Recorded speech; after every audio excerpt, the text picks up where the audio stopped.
My name is Ryan Walker, and my life's philosophy is to avoid drama at all costs.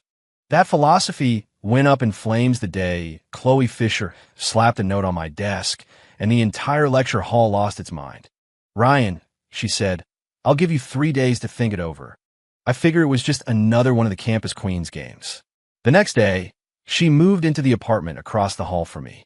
The day after that, she became my partner on the biggest project of the semester.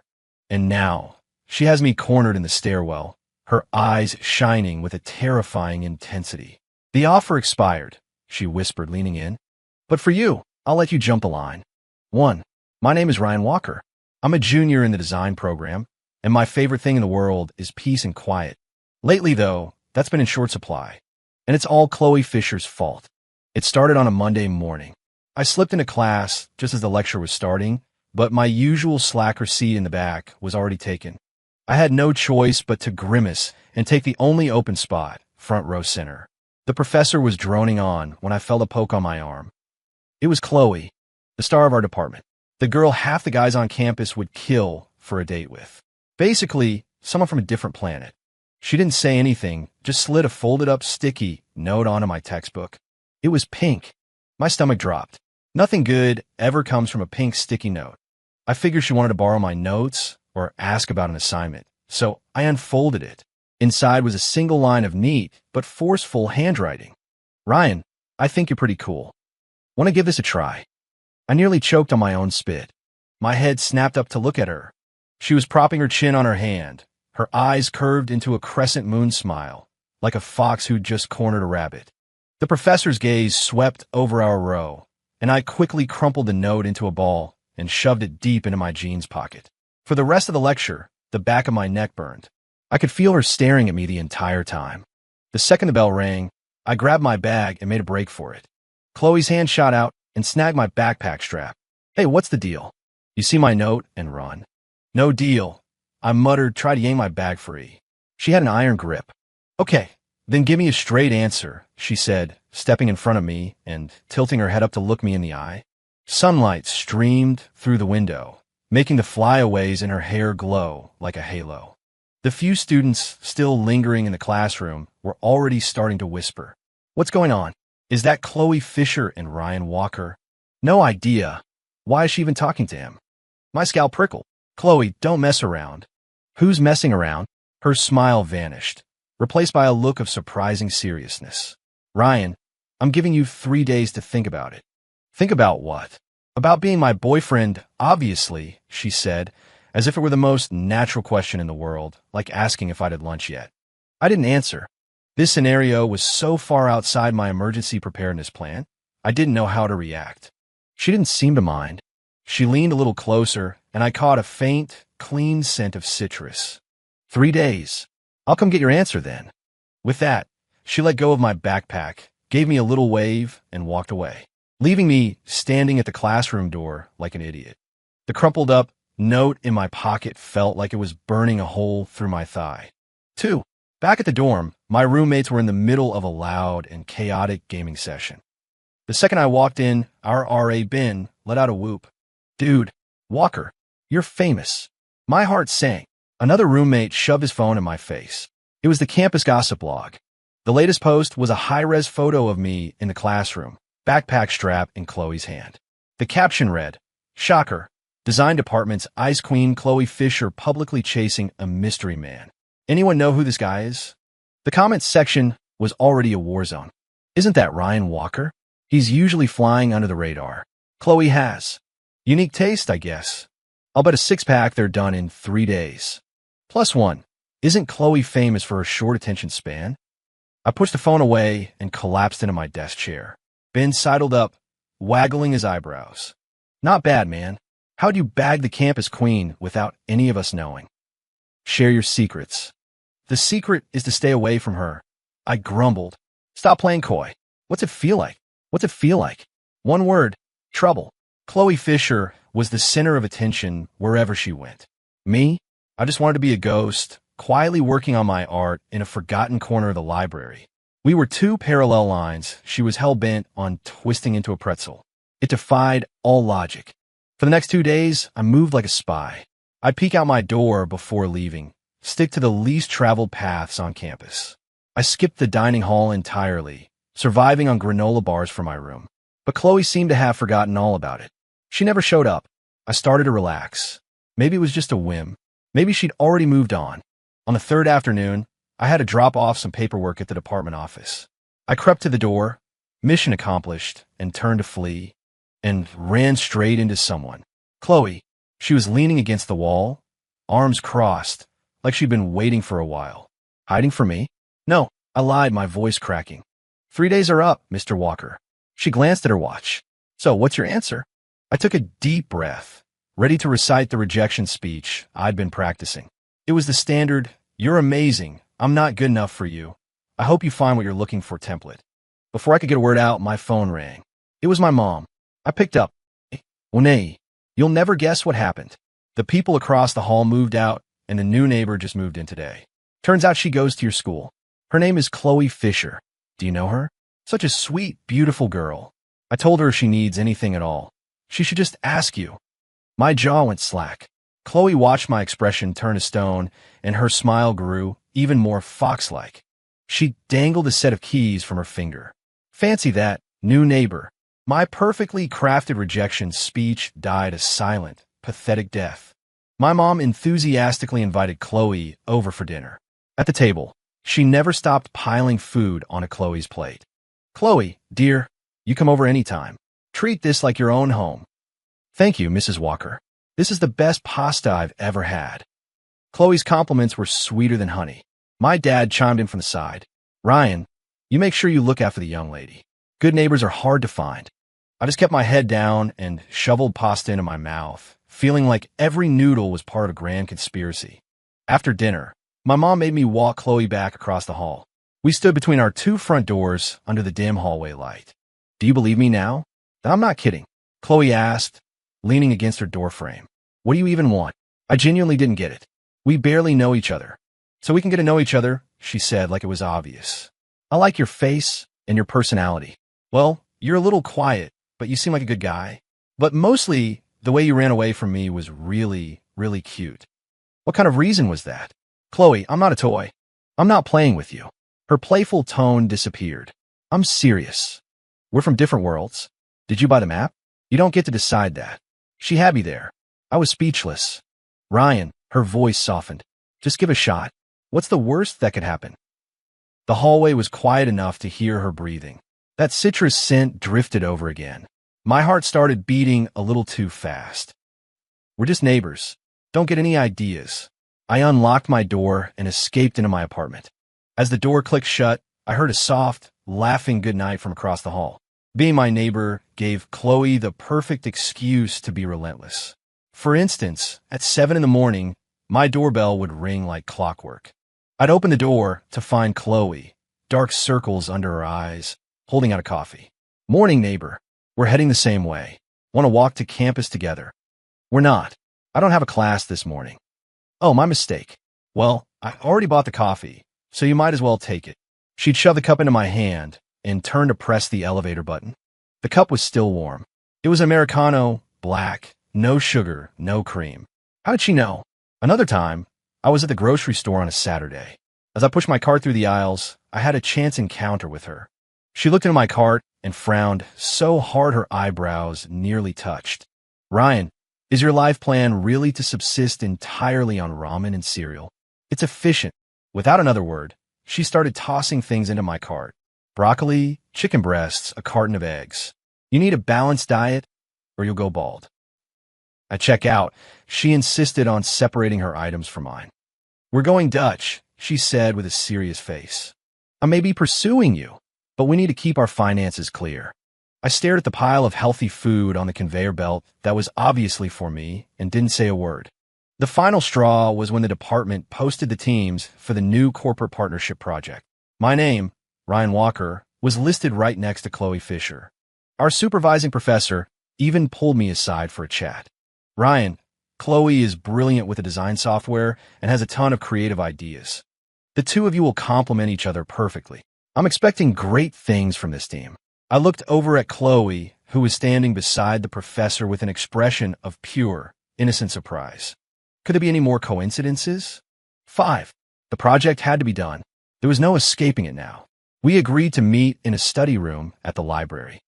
Chloe showed up with her laptop, fully prepared. Her ideas were clear, and she had one creative spark after another. I had to admit, she was brilliant, not just a pretty face. Halfway through our session, her phone buzzed. She glanced at the screen and immediately declined the call. A few seconds later, it buzzed again. She declined it again. Spam call, I asked offhandedly. No, she pursed her lips. A guy who's trying to ask me out. It's super annoying. My hand paused on my keyboard. See, being pursued can be pretty annoying, right? I said, trying to make a point. She looked up, her eyes sparkling. That's different. How is it different? It's annoying when he does it because I don't like him. It's annoying when you run from me because you do like me. You just won't admit it. My brain nearly short-circuited. What kind of twisted logic is that? Chloe, logic, she said, lifting her chin proudly. So, are you admitting you like me? Let's just get back to work. 6. The project went more smoothly than I ever could have imagined. Chloe and I worked together with a kind of infuriatingly perfect synergy. I would build the framework and sweat the details. She would handle the concepts and visual polish. Often, I'd just have to glance in a certain direction, and she'd know exactly the effect I was going for. That kind of chemistry scared me. On Friday night, we were working late in the study room to meet a deadline. A thunderstorm had rolled in, and rain was lashing against the windows. We finally finished a critical section. I let out a long breath and leaned back in my chair. Chloe was just as exhausted, slumped over the table. Her head turned to look at me. Ryan, I'm starving. Order pizza? Who's going to deliver in this weather? She blinked at me. Your place is close by. How about we go to your apartment and you can make some ramen? I looked at the sheets of rain outside. She was right. Phoenix. Back in my apartment, I dug out 2 packets of instant ramen, added a couple of eggs, and threw in some greens. When I put the bowls on the table, Chloe's eyes went wide. Ryan, you know how to fry an egg, and it's a perfect sunny side up. Is that supposed to be hard? She buried her face in the bowl and slurped the noodles down like a starving kitten. This is amazing. It's better than my mom's cooking. Watching her exaggerated performance, I couldn't help but want to smile. After we finished, she insisted on washing the dishes. The sound of running water filled the small kitchen. Her, standing there at my sink, somehow didn't feel out of place. It felt harmonious. I immediately crushed that thought. The rain had let up. It was time for her to go. I walked her to the door. She suddenly turned. Ryan, it's been way more than 3 days. Yeah, so what's the answer? The hallway light seemed even dimmer than last time, but her eyes were impossibly bright. I could smell my own body wash in her hair. This was all getting too weird. Chloe, never mind. She cut me off with a small smile. It's painful watching you squirm. Let's just say the offer expired. My heart felt strangely hollow for a second. But then she leaned in closer, her voice dropping to a mischievous whisper. But for you, I'll let you jump the line. Before I could process that, she opened her door and slipped back into her apartment, leaving me standing alone in the hallway, my heart pounding like a drum. Jump the line? What the hell did that mean? 8. I found out what jumping the line meant the very next morning. When I opened my door to head to class, there was a paper bag hanging on the doorknob. Inside was a breakfast burrito and a hot coffee. A pink sticky note was attached to the bag. Line jumper perk number 1. Breakfast of champions. P.S. You have to finish it. I stood there, holding the warm coffee. The apartment across the hall was silent. These perks started appearing more and more frequently. Sometimes it was an apple with a goofy face drawn on it in marker. Sometimes it was an extra copy of review materials she printed out. Sometimes it was a pack of throat lozenges tucked into the side pocket of my backpack. She had stopped the loud, public pursuits and switched to a quieter, more consistent strategy. It was everywhere, but always maintained just enough distance that I never had a clear chance to say no. The day before our project presentation, we were doing one final run-through of the slideshow. At a critical moment, my design software froze, then crashed completely. When I reopened it, the entire section I just finished was gone. Unsaved. I stared at the blank screen, my blood running cold. That was the core of our presentation for tomorrow. It's over was all I could think. Chloe leaned over to look. It's okay, she said, patting my shoulder. I remember most of it. I'll rebuild the visuals. You just tell me the specs. She pulled her own laptop over, opened the software, and her fingers started flying across the keyboard. That section had been her creative brainchild, and she remembered it with perfect clarity. We put our heads together and worked late into the night, finally managing to restore about 90% of it. Save. Shut down.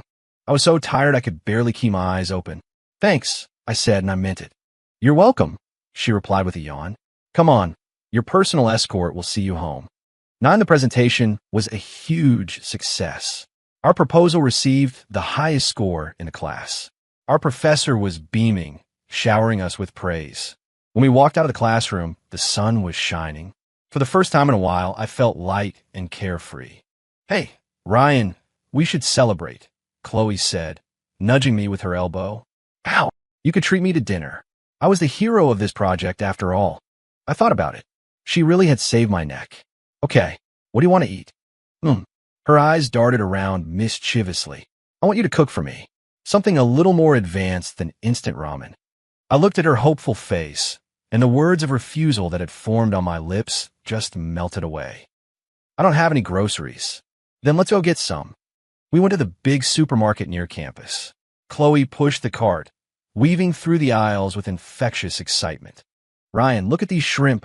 They look so fresh. Ryan, let's get some ribs. Ryan, what kind of soup do you feel like having? She said my name over and over, so naturally. I followed behind her, placing the items she picked out into the cart. For a second, I felt a strange sense of déjà vu. This felt a lot like a normal couple's life. At the register, she tried to pay again. I put my hand over hers. I've got this. She froze for a moment. Then a slow smile spread across her face, her eyes curving into crescents. Okay. 10. My kitchen wasn't big enough for 2 people. I was on main cooking duty, and Chloe volunteered to be my sous chef. She managed to splash water everywhere, just washing vegetables. Her attempts at slicing a tomato resulted in a mangled, uneven mess. I couldn't watch anymore. All right, Your Highness, why don't you go wait in the living room before you hurt yourself? I'm learning, she mumbled indignantly, but she obediently went out. As I cooked, I could hear the TV in the living room and the sound of her humming along to a commercial jingle. A part of me, deep inside, felt like it was softening in the warmth of it all. I managed to pull off 4 dishes and a soup, and it all actually looked and smelled pretty good. Chloe took about 50 pictures from every possible angle before finally picking up her fork. Every bite was followed by a compliment. Ryan, you're a genius. This pasta carbonara is to die for. Whoever marries you is going to be the luckiest person alive. I kept my head down, but I could feel my ears getting hot. After dinner, she insisted on washing the dishes. I didn't stop her. The sound of running water filled the apartment as I sat on the couch. For the first time, I thought that having another person's presence in my home wasn't so bad. It took her forever to finish. She emerged with her hands bright red. I think I used too much soap. I had to rinse them about 100 times, she said, embarrassed. I looked at her hands. You should wear gloves next time. I regretted it the moment I said it. Next time. But she latched onto the phrase, her eyes lighting up. Okay, next time I'll wear gloves. She checked the time. It was getting late. I walked her to the door. She stood outside, just looking at me. Ryan, that was the best meal I've ever had. You were exaggerating. No, really, she said, her expression completely serious. Especially because I was eating it with you. The hallway light still hadn't been fixed, and her silhouette was soft in the dimness. But her eyes shone like stars. That soft spot in my heart started acting up again. The floor's wet. Be careful, I said quietly. She smiled and waved. I know. Good night, Ryan. The door across the hall clicked shut. I leaned against my own door and sighed. Ryan, you're losing this fight. 11. The line jumper perks started to level up. It was no longer just breakfast and sticky notes. One night, when I was up late working on a drawing, I got a text from her. Neighbor, there's a surprise at your window. Skeptical, I walked over to the window. Across the way, in her apartment window, she had used glow sticks to create a crooked, wobbly, smiley face. Underneath, it were 2 words, G.O. sleep. I couldn't help but smile. I texted back, it's hideous. Her reply was instant. It's the thought that counts. Now go to bed. Another time, our class went on a sketching trip to the countryside. On the bus, she naturally slid into the seat next to me. The bus was noisy, so she handed me one of her earbuds. Listen to this. It'll drown out the noise. The music was some loud indie rock band she loved, but somehow I listened to the whole album. As we were getting off the bus, she leaned in and whispered, "Your ears are red." I instinctively touched my ear as she laughed and ran off. Ben and the guys started looking at me with more and more suspicion. "Walker, just tell us the truth. What base are you on? Not even on the field. Liar. You guys are always together. You're project partners, and the way she looks at you could melt steel. You're seeing things." I denied it, but deep down I knew he was right. 12. The sketching location was an old town with stone-paved roads and a small, clear river. During our free time, I found a quiet spot by the river and set up my easel. Just as I got my paints ready, Chloe found me. She didn't bother me, just found a large rock nearby to sit on, doodling in a small notebook. Sunlight filtered down through the willow trees, dappled and warm. The only sounds were the scratching of my pencil and the occasional chirp of a bird. It was a comfortable silence. When I was nearly finished, I stretched and glanced over at her. She was hugging her knees, the notebook resting on her lap, her head bobbing. She'd fallen asleep. The wind blew a few strands of her hair across her face, and she mumbled something in her sleep. She looked kind of silly. I put down my pencil, walked over, and gently took the notebook before it could slide off her lap. It was filled with little cartoon drawings of me. There was me, frowning at a piece of paper. Sloping ramen. Me, with a serious expression, sketching by the river. Next to them were speech bubbles. Silly Ryan, is ramen really that good? And why so serious? I found myself smiling as I flipped through the pages. On the last page was a drawing of her, asleep on the rock, with a cartoon version of me draping a jacket over her shoulders. Next to it, she had written in small letters, "Hope this comes true." I looked up at the sky. The sun was pretty strong. I took off my light jacket and gently laid it over her. I was as careful as I could be, but she still woke up. She blinked her eyes open, saw me, then the jacket, and her whole face lit up. "Ryan, the sun's bright. Don't sleep here. You'll catch a cold," I said gruffly, turning back to pack up my art supplies. I could feel her gaze on my back, and I knew she was smiling. 13 on the bus ride back. She was full of energy, chattering away. "You look really handsome when you're drawing. You know that? What brand of paints do you use? Ryan, can we go sketching again sometime?" I closed my eyes and pretended to be asleep, occasionally grunting in response. She didn't seem to care, happily talking to herself. As the bus swayed, her voice grew quieter. Her head tilted to the side and came to rest on my shoulder. My whole body went rigid. I could smell that faint citrus scent in her hair, mixed with the smell of sunshine. I didn't move. The driver hit the brakes suddenly, and she started to slide. Without thinking, I put my arm out to steady her head, gently guiding it back to my shoulder. After I did it, I froze, surprised at my own actions. Watching the trees fly by outside the window, I gave in. Forget it. 14 after that, something felt different. I still hadn't officially said, "Let's be a couple." But when Chloe brought me coffee, I would take it without protest. When she ran into me at the grocery store and threw healthy food into my cart, I stopped arguing. When she came over for dinner, I'd make an extra dish. When she washed the dishes, I'd stand nearby and watch, reminding her not to drop anything. It was a silent understanding.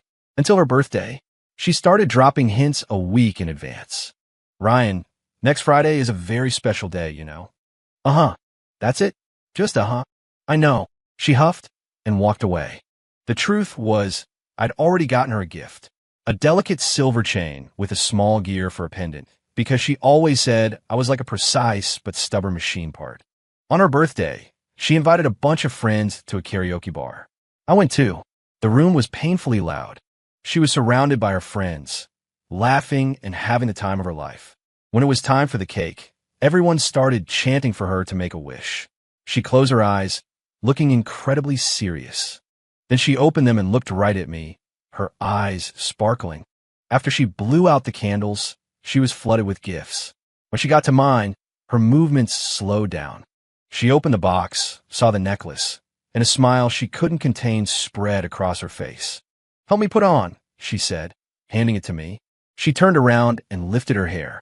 My fingers fumbled with the clasp. The cool metal touched the skin on her neck.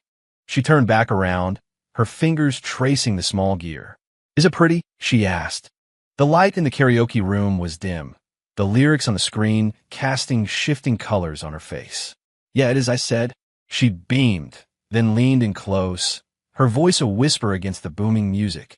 "This is the best gift I've ever gotten." No one else noticed us in the chaos, but I felt like my heartbeat was loud enough to overpower the speakers. 15, it was late when we finally left the karaoke bar. Her friends went their separate ways, and I walked her home. The streets were quiet, our shadows stretching and shrinking under the streetlights.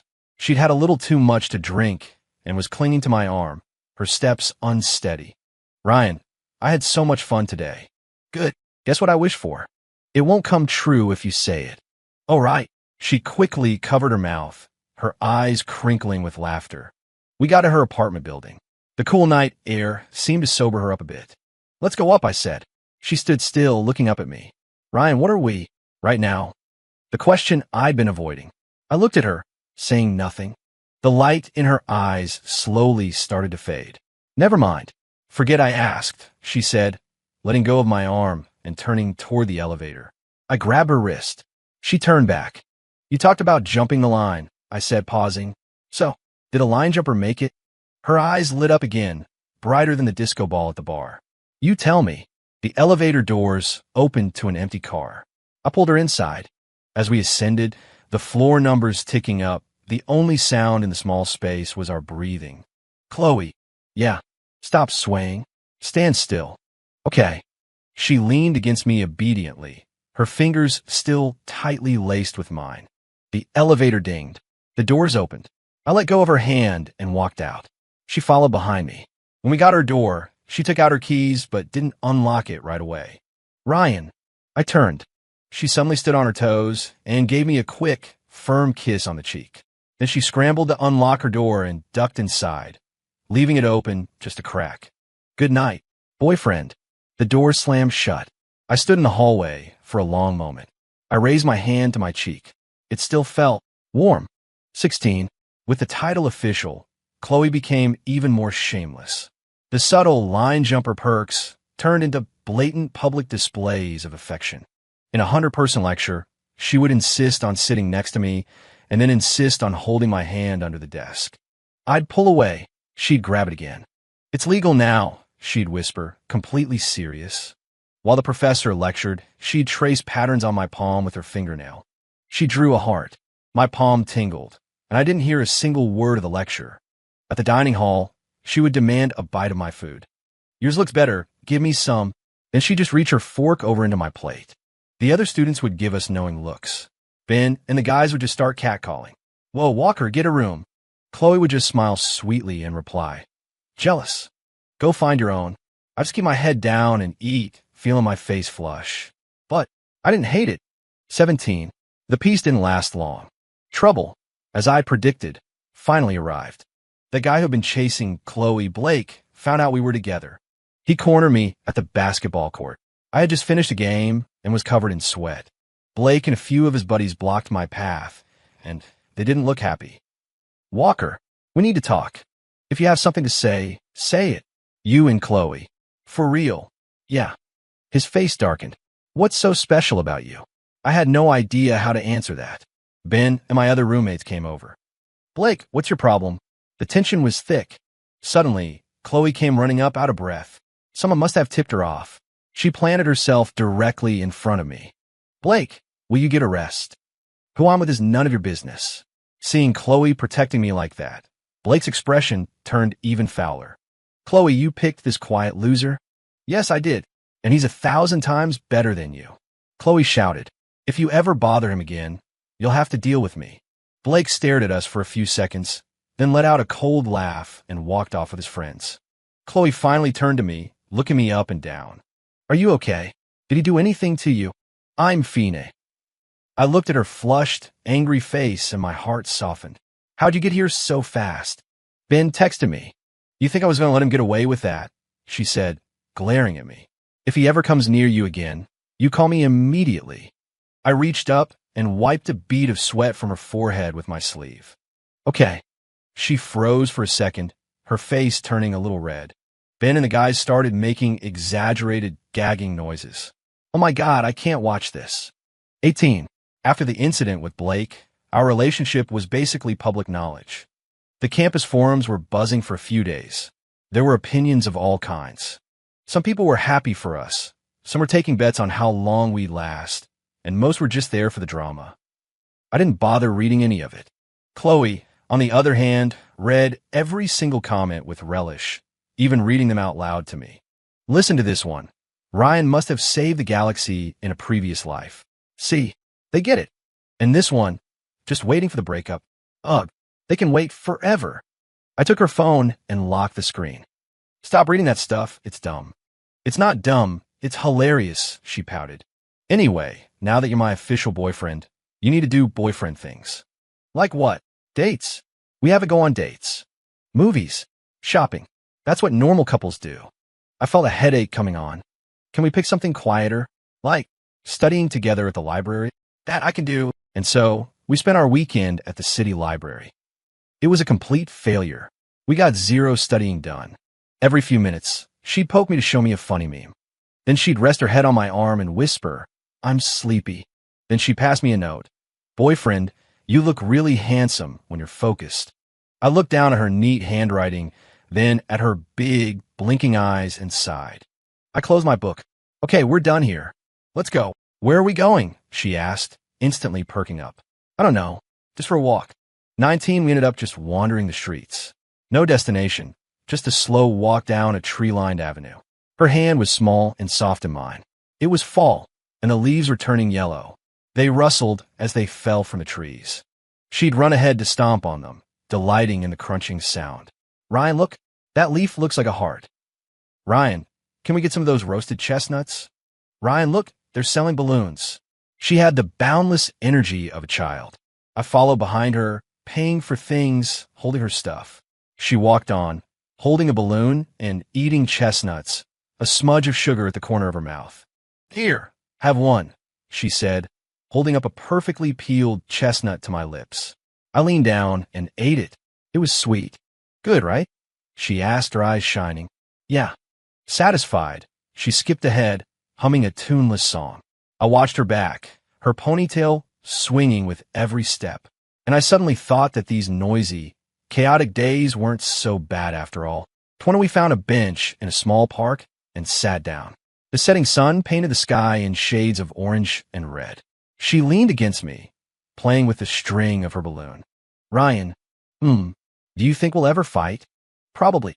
"Well, even if we fight, we're not allowed to break up."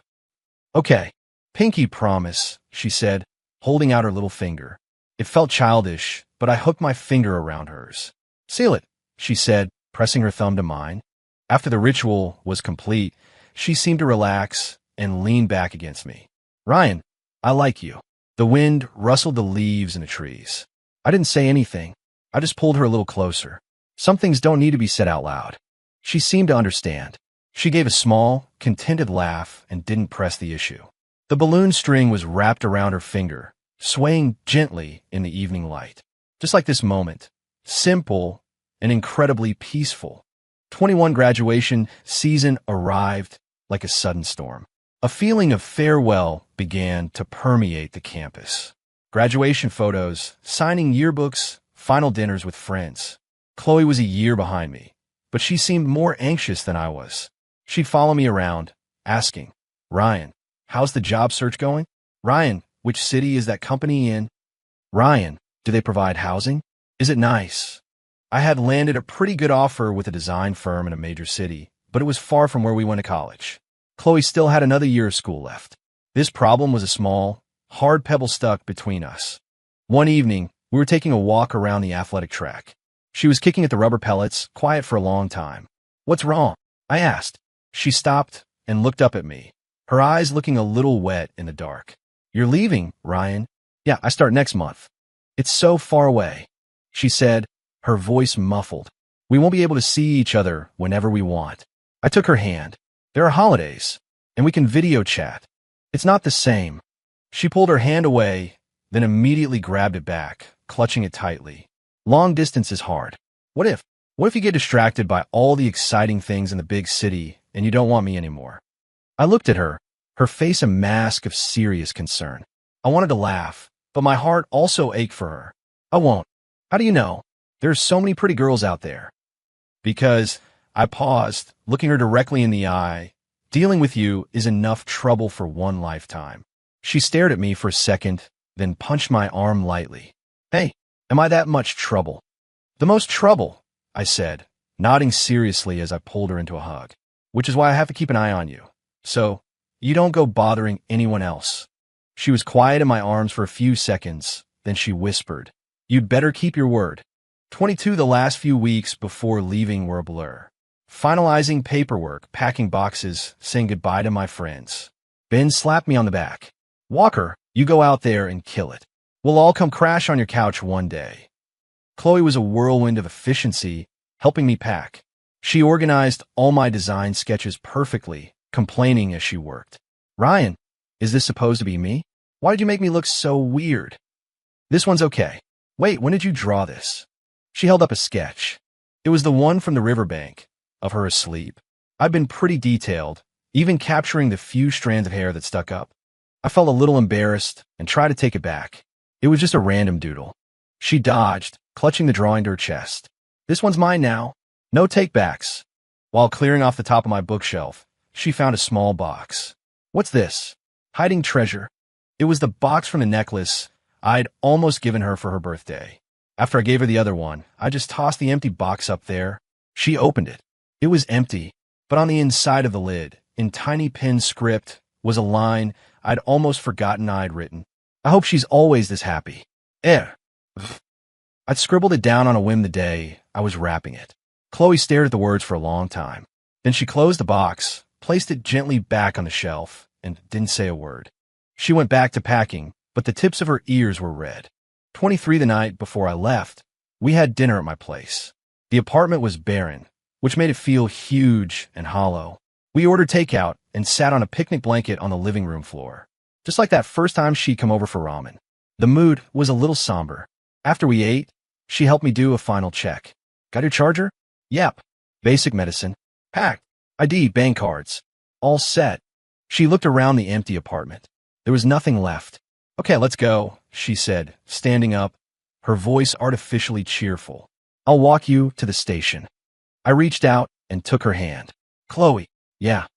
As soon as I'm settled, you should come do your internship there. Her eyes blinked. Is that your way of asking me to move in with you, Mr. Walker? Yes. I looked at her. Are you in? She broke into a huge grin and threw her arms around my neck. Yes. Of course I'm in. You're not getting away from me. 24 The train station was a chaotic mess of people. After checking my luggage, there was still some time before departure. We stood in a corner of the waiting hall, not knowing what to say. The announcer called out train numbers over the intercom. They're starting to board, I said. Oh, she kept her head down, fidgeting with my fingers. Take care of yourself. You too. Eat real food. Don't live on ramen. I know you sound like my dad. Call me if you need anything. Uh-huh.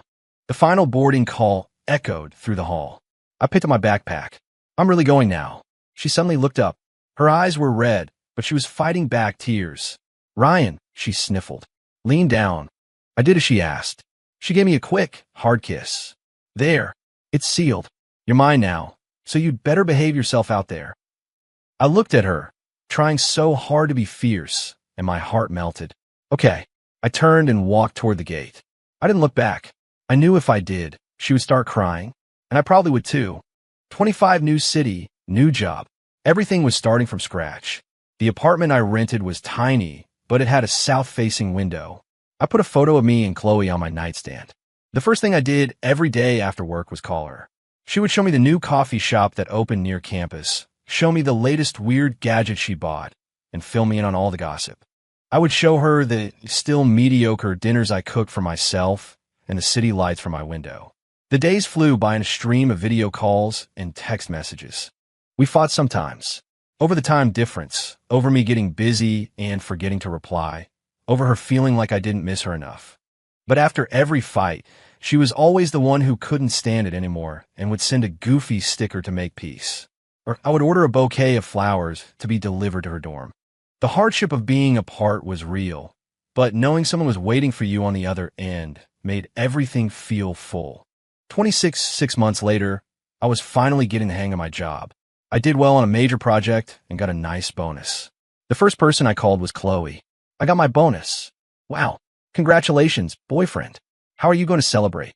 I'll book you a flight. You're coming here next weekend.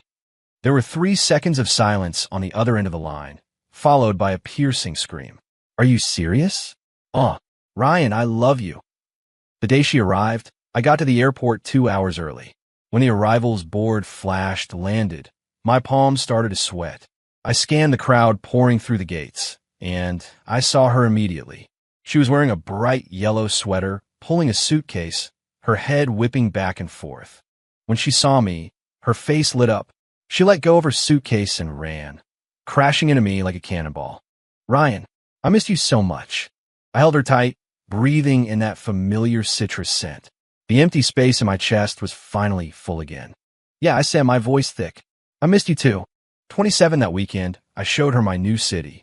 We went to my grocery store, walked the route I took home from work, and ate at my favorite little restaurants. She held onto my arm, curious about everything. Ryan, your office building is so tall. Ryan, this park is way bigger than the one at school. Ryan, that ice cream place looks amazing. That night, we went back to my tiny apartment. She did a full inspection, then nodded. Not bad. You kept it clean. It's not a total pigsty. Then she opened her suitcase and started pulling things out. A pair of goofy slippers for me, a matching pair to hers. A mug she'd made in a pottery class, charmingly lopsided. My favorite brand of body wash, because she said she remembered the scent. And enough snacks to fill my entire empty fridge. The tiny apartment was instantly filled with life. When she was done, she stood with her hands on her hips, looking around with satisfaction. There! Now it feels right. I came up behind her and wrapped my arms around her, resting my chin on her shoulder. Feels like what? Like a home, silly. 28 taking her to the airport on Sunday night was a little easier than last time. At least her eyes weren't red, and I could speak in complete sentences. Be safe on your way back. I will. Don't stay up all night working on your thesis. You too. Don't work so much overtime. Text me when you land. Okay. She went through security, then turned and waved at me frantically, shouting, Ryan, wait for me to graduate. I waved back, watching her disappear into the crowd. My heart felt a little empty again, but this time it was filled more with anticipation than sadness. On the subway ride home, I got a text from her. It was a picture of the photo frame on my nightstand. She'd replaced our old photo with a new one from this trip. We were at the airport, both grinning like idiots. Below the picture was a line of text. Reconnaissance complete. Next time, it's a permanent deployment. 29 time moves quickly when you have something to look forward to. Chloe buried herself in her final thesis project, and my work entered a critical phase. Our video calls became shorter, but we never missed our goodnight texts or voice messages. The day of her thesis defense, I was in a meeting at work with my phone on silent. When the meeting ended, I saw over a dozen missed calls, all from her. My stomach clenched. I immediately called her back. She picked up on the first ring. Ryan. Her voice was choked with tears. My heart dropped. What's wrong? Did you not pass? No. She sobbed. I got distinction, top of the class. I let out a breath I didn't realize I'd been holding and started to laugh. Then why are you crying? Because I'm so happy, she said, laughing and crying at the same time. Ryan, I can finally come to you. I can really, truly come now. Listening to her joyful, incoherent rambling, I looked out the window at the sprawling city lights. This place, which had once felt so alien, was finally about to become our home. 30 the weekend after Chloe finished all her graduation paperwork, I flew back. I helped her pack up her apartment and arrange for shipping. She had way more stuff than I'd imagined, especially her art supplies and design portfolios. These are my babies. We can't leave them behind, she directed, a sheen of sweat on her forehead. After 2 days of chaos, we were finally done. The night before we left, we took Ben and the guys out to dinner. A farewell and a celebration. Ben had too much to drink and slammed his hand on the table. You two better make it work. You're our class's best hope for a real-life fairy tale. Chloe just laughed and leaned against me. You bet we are. Later, walking her back to her parents' house, we found them waiting for us outside. Her mom's eyes were red as she held Chloe's hands, giving her a long list of instructions. Then she looked at me. Ryan, you take care of our girl. You hear? I nodded. You have my word, Mrs. Fisher. Her dad didn't say much, just gave my shoulder a firm, solid squeeze. Chloe hugged her mom, her own voice getting thick. All right, it's not like she's never coming back, her dad said. Go on up. You have an early flight. Before going inside, Chloe turned and waved energetically. Bye, Mom. Bye, Dad. I'm going. 31 at the airport again. But this time we were together. She held our boarding passes, looking around with pure excitement. Ryan, once we leave this time, it'll be a long while before we're back, right? Yeah, probably not till Christmas. Good, she said, leaning her head on my shoulder. We're going to have our own little home. The plane took off, breaking through the clouds. She stared out the window at the sea of white, then said suddenly, Ryan, do you remember how hard to get you were? I remember. So does this mean I finally got you? I turned and looked into her sparkling eyes. I lifted her hand to my lips and gave a soft kiss. Yeah, I said, you got me. A look of pure contentment spread across her face. She leaned against my shoulder and slowly drifted off to sleep. Sunlight streamed through the window, falling on her face. I squeezed her hand. The future was long, and there would probably be plenty more trouble ahead. But I had a feeling that as long as she was there, life would never be boring.